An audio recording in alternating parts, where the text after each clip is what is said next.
यह भूतिया खूनी कहानी रेगिस्तान के एक मौत के कुएं की है, जहां केवल पानी की एक बूंद की तलाश में कई जिंदा इंसान दफन हो गए।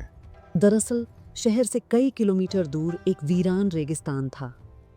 रेगिस्तान के आसपास कुछ ऐसे रहस्यमय स्थान थे जहां खनिज पाए जाने के संकेत मिले थे। उसी लालच में कई लोग उस रेगिस्तान में जाने की कोशिश करते थे और फिर रेगिस्तान की रेत में कहीं खो जाते थे।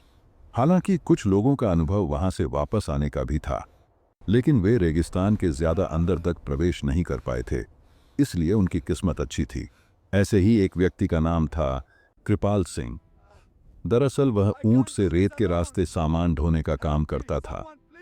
एक दिन गलती से वह भटक कर मौत के रेगिस्तान के करीब पहुंच गया, लेकिन उसका ऊंट आगे नहीं बढ़ा और वह वापस लौट आया।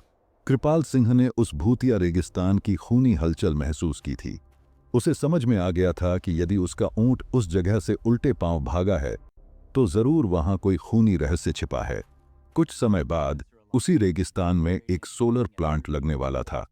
इसके लिए एक रिसर्च टीम को सर्वे करने भेजा गया ताकि वे पता लगा सकें कि रेगिस्तान के किस हिस्से में सबसे ज्यादा तेज सूरज की रोशनी आती है। उसी रोशनी की मदद से विद्युत उत्पादन किया जाना था। टीम एक स्पेशल गाड़ी से रेगिस्तान में पेट्रोलिंग करने लगी। रेत में गाड़ी की गति कम होती है, इसलिए वे धीरे धीरे आगे बढ़ते हुए तापमान नापते जाते हैं। लेकिन अचानक वे उसी मौत के कुएं के करीब पहुंच जाते हैं जहां से कोई वापस नहीं आया था। गाड़ी रेत की ढलान पर फिसलने लगती है। ड्राइवर ब्रेक लगाकर उसे रोकने की कोशिश करता है, लेकिन संतुलन खो देता है।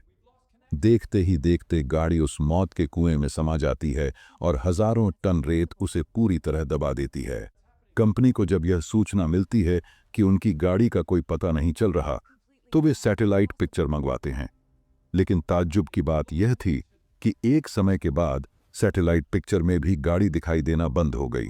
अब रहस्य खुलने की बजाय और उलझने लगा। कंपनी के बहुत से पैसे उस प्रोजेक्ट में लगे थे, इसलिए उन्हें किसी भी हालत में सर्वे पूरा करना था। उन्हें पता चलता है कि एक व्यक्ति कृपाल सिंह पहले उस सैटेलाइट पॉइंट से आगे तक जा चुका है। कंपनी के अधिकारी उसकी लोकेशन निकालकर उसके घर पहुंचते हैं। कृपाल उस समय घर में खाना बना रहा होता है। दरवाजे पर अधिकारियों को देखकर वह पूछता है, आपको किससे मिलना है?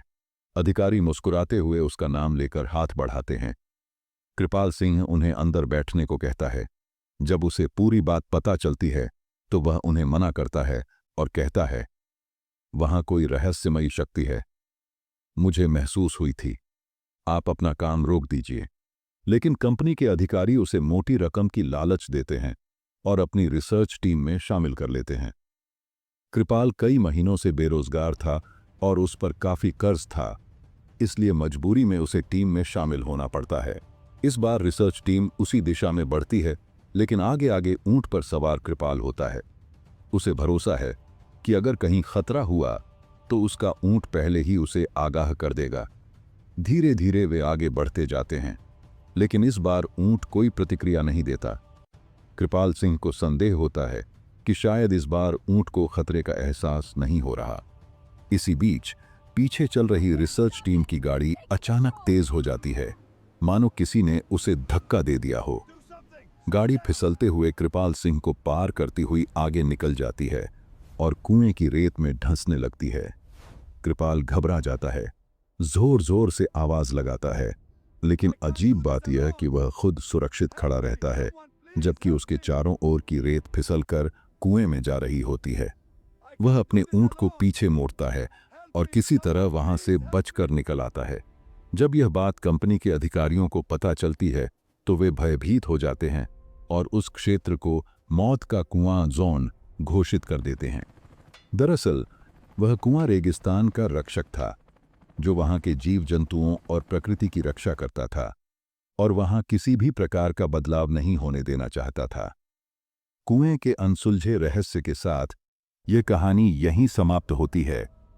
क्या सच में वह कुआं जीवित है या फिर रेगिस्तान की रेत में कोई आत्मा अब भी पहरा दे रही है?